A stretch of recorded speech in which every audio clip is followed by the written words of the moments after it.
I am living a lifetime in a week. So I'm going to have to so much is happening. So much is happening so fast. It's incredible. Welcome to my podcast laboratory.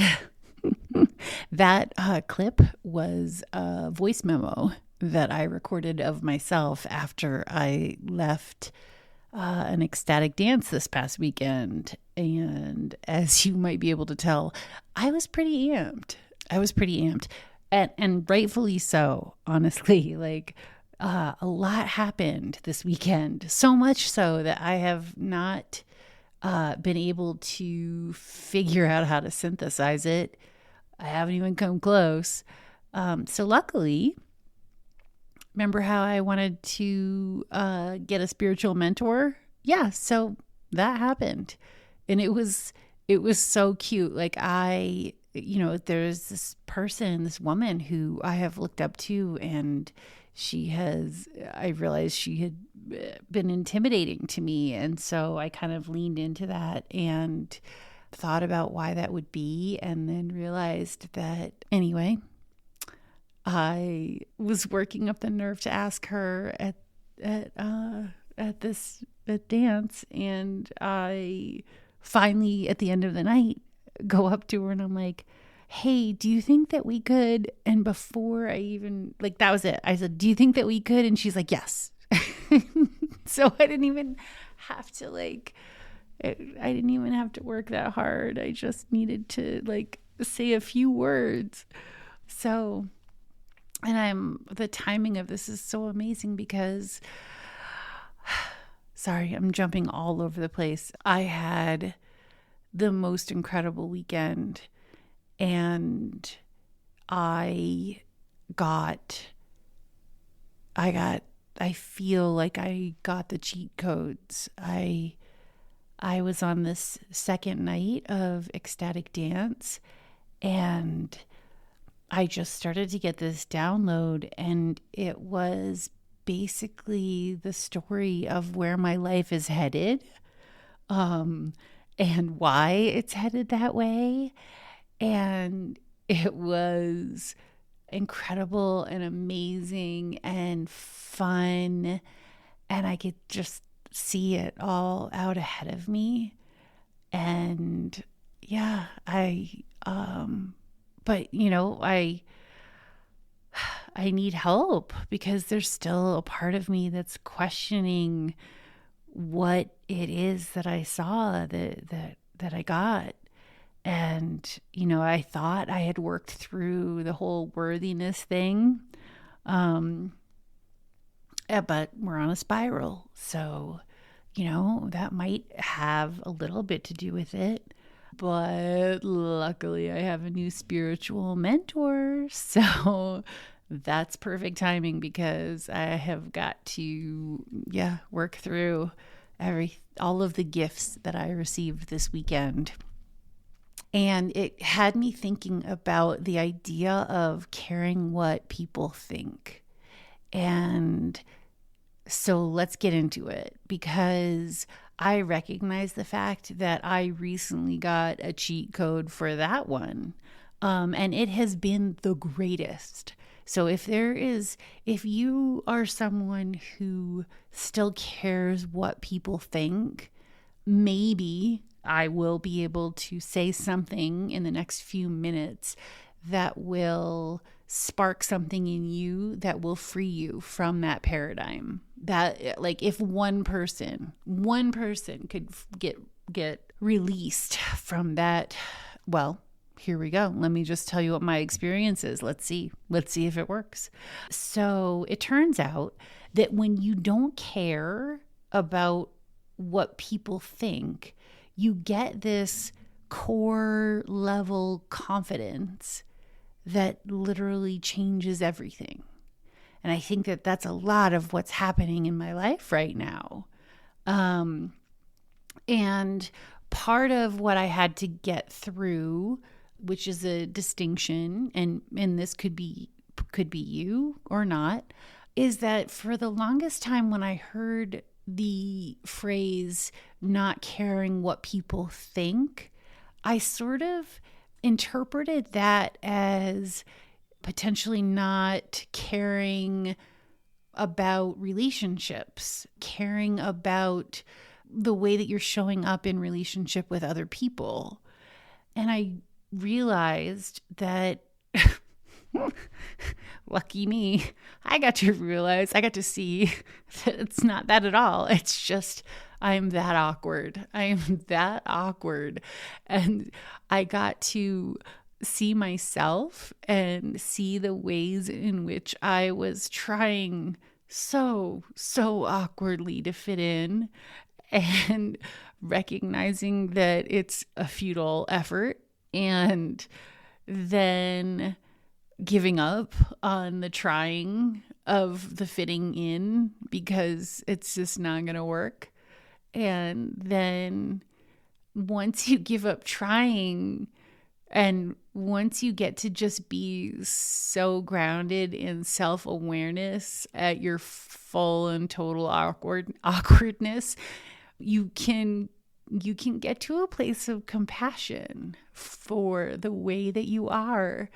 And from there, you can slip deeply into loving exactly who you are because your life shaped you. And that's the beauty of it. You know, we all are sort of our own little works of art. And frankly, the variety and the differences are what makes it interesting and beautiful. And so I am definitely my own thing. And it turns out that it's fun. Like, it's actually a lot more fun to just be fully me. And the more that I get to be fully me, the more fun my life becomes. So that's that's an incredible loop that I'm in right now. And it's just reaffirming and continuously supporting me in this radical self-expression. So I will say this. I had the added benefit of going on a psychedelic spiritual journey where I actually got to experience what it is like to feel unconditional love for Amy. So I was experiencing the unconditional love for me, but not as me. And I got to understand that all that I have been through is all of the sort of beautiful ingredients that made me who I am, and that it was in fact the trauma that I have endured throughout my childhood and then some that sort of helped to create the pieces of me that now are my superpowers. And, you know, part of that was having to practice forgiveness so many times that I feel like I've got compassion kind of dialed in. It's always a work in progress. There is no arriving, but, you know, I got to a point where I was practicing finding compassion for the most difficult people to find compassion for. And I actually was able to get there. And so once you can practice compassion for others, it's actually really easy to release judgment of yourself, to understand that you showed up in the ways that you did because of the different things that life served you. And then once you get to release the judgment of yourself and you get to have compassion for yourself, that's when you can really access self-awareness, because it's no longer scary, it's no longer harmful, and it's no longer traumatizing to understand the parts of you, the shadow sides of you that have harmed you or harmed others, or, you know, whatever. You get to just be compassionate for those parts of you, and then also recognize why they were there, and then also not do it again.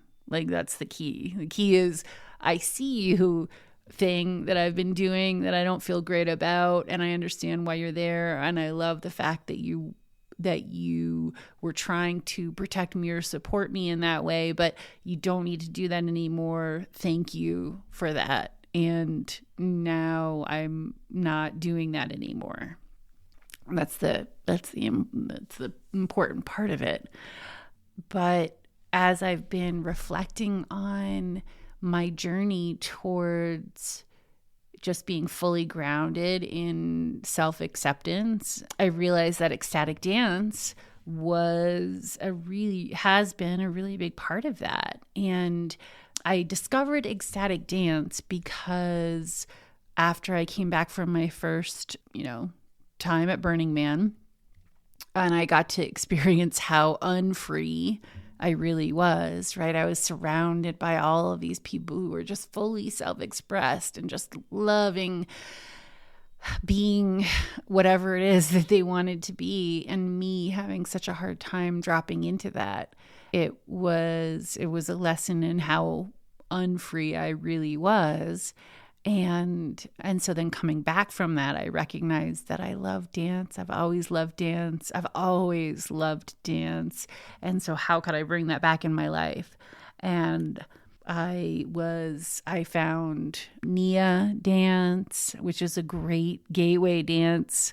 5 Rhythms is another great gateway dance. But eventually I got to discover ecstatic dance. And ecstatic dance, for those of you who don't know, it is where a group of people get together and they commit to dancing. And what that means is there's no talking on the dance floor. It's a sober event. This is not a bar drinking situation. It is people who are like, I am committed to showing up and dancing my ass off for 90 minutes or however long.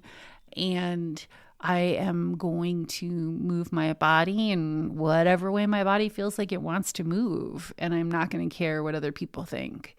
And that was it was my church, basically. Oh, that's so interesting thinking about, I went to actual church after my divorce to rewire my brain, because it was, the neural pathways towards suspicion and anger and sadness were really strong. And so I had to rewire them to create superhighways towards gratitude and wonder and love.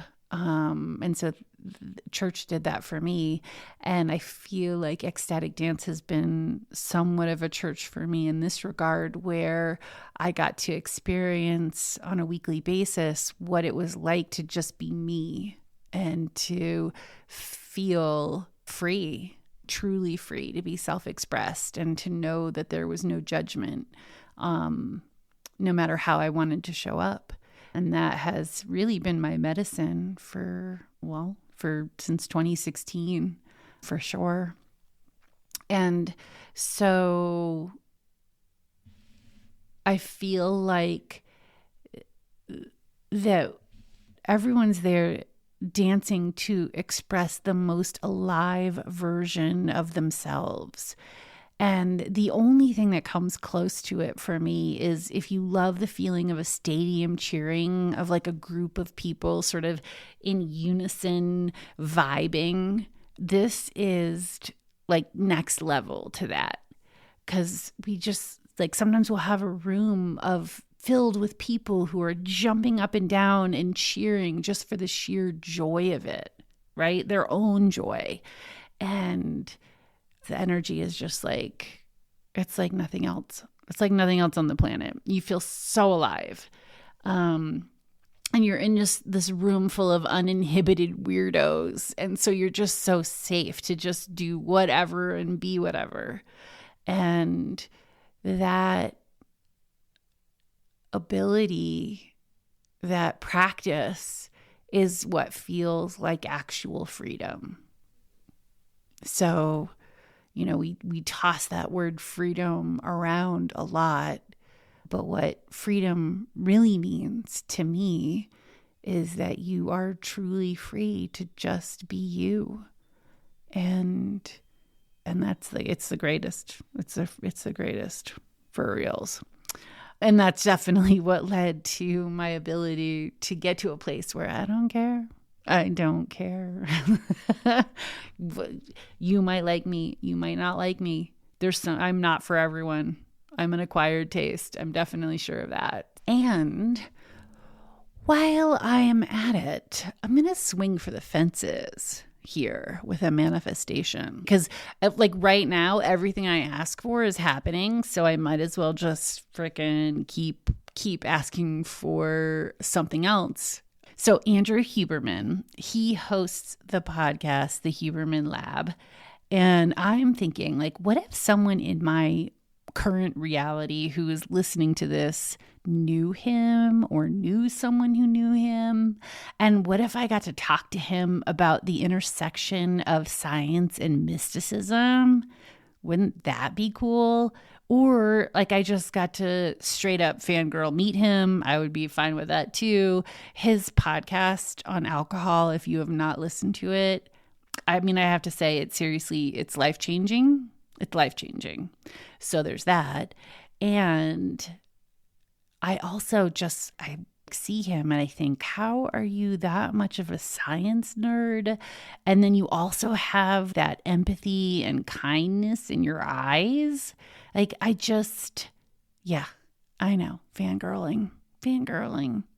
So help a girl out. You can be the universe manifesting for me. Yeah, I don't know how much faster and crazier life can get, but I'm not complaining at all. I will see you next week.